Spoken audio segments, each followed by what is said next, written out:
नमस्कार मंडळी, मी रुचिरा. तुमचं खूप खूप स्वागत आहे माझ्या यूट्यूब चॅनलवरती. आज मी आली आहे काय रे ह्या प्लेसचं नाव काय होतं आपण रात्री कुठे आलेलो? कारवार नंदनगदा. नंदनगदा, येस. आणि इथे आहे माझ्या मैत्रिणीचं घर आणि इथे आहे प्रदीप. प्रदीप, इकडची स्पेशालिटी काय आहे? इकडची स्पेशालिटी म्हणजे कारवारला फिरण्यासारखं खूप काही असं आहे, ते आपण नंतर एक्सप्लोर करूच. टाइम भेटला की नक्की जाऊ. समुद्र वगैरे, माउंटन वगैरे असे खूप काही काही प्लेसेस आहेत. प्लस पॉइंट म्हणजे की या साईडला गोवा जवळ आहे इकडून. वाव, म्हणजे आपल्याला फुल आता इथे एन्जॉय करायचं आहे. आणि ह्या एमाच्या घराच्या आजूबाजूला बरीचशी झाडं आहेत ना? त्याच्याला पाऊस पण चालू आहे थंडीमध्ये.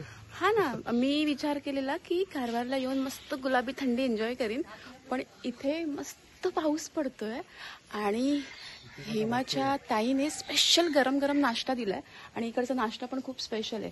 आणि आजूबाजूची झाडं सी. मी तुम्हाला पूर्ण घर नंतर दाखवते. आता आपण नाश्ता बघूया काय आहे. हेमा, काय नाश्ता आहे ग?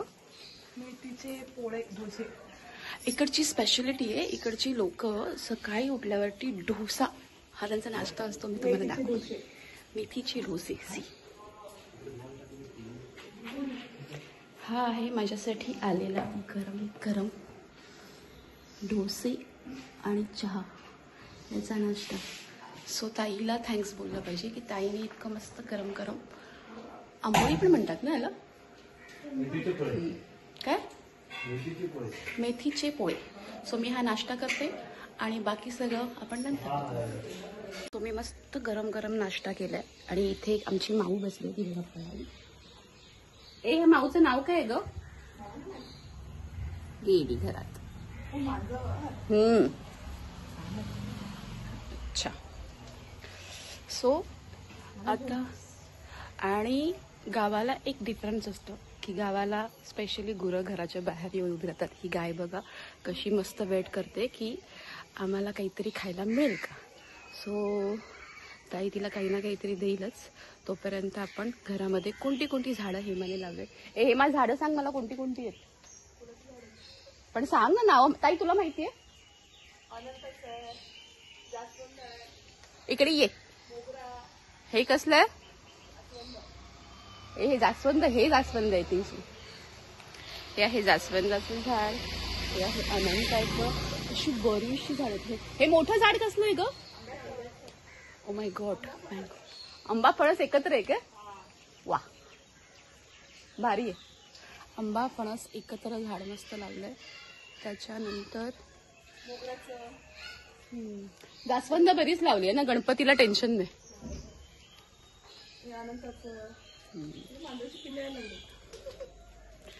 बरीच झाडे आहेत सगळीकडे. कुठे? आणि ह्या मनी माऊस बघा किती आले.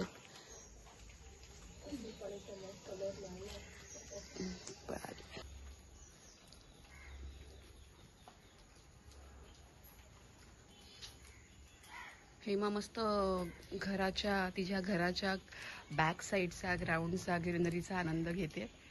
हेमा, तुला इथे आल्यावर कसं वाटतं?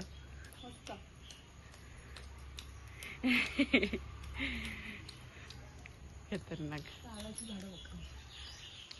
प्रचंड नारळाची झाडं आहेत आणि त्याला खूप हा पाऊस अचानक आलाय ना ऍक्च्युली, त्याच्यामुळे हे सगळं झालंय. आणि आता इथे आहे स्टोर रूम का? It's a store room. ह्यांच्या बॅक साईडला एक स्टोर रूम आहे. आम्ही पावसाळ्यामध्ये चुलीवरती पाणी टाकतो आंघोळीसाठी. अच्छा अच्छा, हा हा, म्हणजे एक सेफ्टी रूम केलाय. हा, म्हणजे पाऊस पडत नाही, म्हणजे पावसाळ्यात. आणि ही आमची विहीर. वाव, विहिरीचं पाणी पूर्ण वरपर्यंत येतं. आता ते पावसाळा संपला ना, ते खाली गेले, मग ते पूर्ण वरपर्यंत. पण तरी खूप पाणी आहे विहिरीला. विहीर मस्त एकदम सेफ्टी बिफ्टी लावून बांधलेली आहे, छान. आणि इथे नारळाची झाडं आहेत, परत फणस आहे, आणि परत इथे अननसाची झाड आहेत. आता ते झाडीमुळे दिसत नाही. इथे अननसाची झाड आहेत ती दिसतात लांब लांब, ते अननस आहे. आणि मस्त पूर्ण घराच्या बॅक साईडला सगळी ग्रीनरी करून ठेवली आहे. हा पण त्यांचा स्टोर रूम आहे. बॅक साईड ही त्याच्या घराची बॅक साईड आहे आणि जिथे बघावं तिथे नारळाची झाडं आणि मस्त ग्रीनरी. ह्यापेक्षा सुंदर प्लेस कुठे असूच शकत नाही असं मला वाटतं. ब्युटिफुल. निसर्ग ते म्हणतात नाही का, निसर्ग आणि निसर्गात रमणं आणि त्याचा आनंद घेणं ही एक वेगळीच गोष्ट असते. आणि तो मी मस्त आनंद घेते आणि तुमच्याबरोबर शेअर करते. सो व्हिडिओ पूर्ण बघत राहा. पुढे खूप काही मजा आहे, मस्ती आहे. अरे इथे एक स्पेशल थिंग आहे, चूल, ती आपण बघूया. हा त्यांचा स्टोर रूम आहे ॲक्च्युली, बॅक साईड. आणि इथे मस्त आईने चूल पेटवली आहे आणि इथे ही लोक पाणी तापवतात. सो जेणेकरून गॅस जास्त वेस्ट नाही झाला पाहिजे. हा आहे स्टोर रूम त्यांचं, बॅक साईड म्हणजे ॲक्च्युली घराची. आणि आता आपण शॉर्टमध्ये घर बघूया. ओके, घरात पाय धुतल्याशिवाय येऊ नये. थँक्यू ताई. सो हे आहे हेमाचं किचन. इथे आहे वॉशरूम. आफ्टर दॅट इथे आहे त्यांचा देवारा. ओके, देवघर. ओके, सो बाप्पाला पण मस्त दाखवू.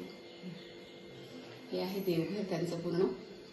हा स्पेशल रूम असतो इथे देवघराचा, म्हणजे प्रत्येकाकडे असतो, पण इथे त्यांनी हा पूर्ण रूम, एवढा मोठा रूम देवघरासाठी ठेवतो. त्याच्यानंतर हा आहे hall. It's a big hall. आणि ही आहे ही माझी आई, जी सकाळी सकाळी बसली आहे फ्रेश होऊन. आणि आमच्यामुळे त्यांना खूप मेहनत करायला लागते. आणि आम्ही रात्री 2:30 वाजता आलोय. 2:30 वाजता आई उठली आहे आणि मस्त दरवाजा वगैरे खोलून एकदम झोप मोड झाली आईची. आणि हा आहे ह्यांचा फॅमिली फोटो. ही आहे त्यांची फॅमिली. ओके, देन हा आहे सॉरी बेडरूम राहिलं. इथे बेडरूम आहे, आय थिंक सो. इथे सगळे कपडे पडले आहेत ॲक्च्युली, भरपूर काल रात्री आलं. सो हा एक बेडरूम आहे. आणि आतमध्ये प्रदीप कपडे चेंज करतोय, सो मी जाणार नाही. आणि 1 more bedroom. No it's okay. आणि इथे एक बेडरूम आहे, जो चिनू मला वाटतं तिथे राहते. सो चिनूने सगळी हे करून ठेवले, म्हणून पूर्ण बेडरूम दाखवत नाही. सो आता त्यानंतर आहे जी सगळ्यांची फेवरेट असते, घराचं अंगण. आणि घराचं अंगण कम्प्लीट होत नाही तुळशीशिवाय. सो ही आहे तुळस, तुम्हाला दाखवते. आणि मला प्रचंड छान वाटलं इथे, कारण प्रत्येक छोट्या छोट्या गोष्टींना इम्पॉर्टन्स देऊन त्यांनी छान असं एक स्वतःचं स्वप्नपूर्ती म्हणू शकतो, जी पूर्ण केली आहे. आणि त्याला सुंदर असं ग्रीनरीने पूर्ण भरलंय. सो हे होतं हेमाचं घर. आता आपण पुढे भेटू आणि पुढे जाऊ निलेशच्या घरी, ज्याच्यासाठी मी स्पेशली आली आहे लग्नासाठी. आणि तिथे जाताना काय काय होतंय ते आपण बघू पुढच्या व्हिडिओमध्ये. सो व्हिडिओ नक्की बघा, चॅनलला लाईक करा, सबस्क्राईब करा आणि शेअर करा. Bye bye.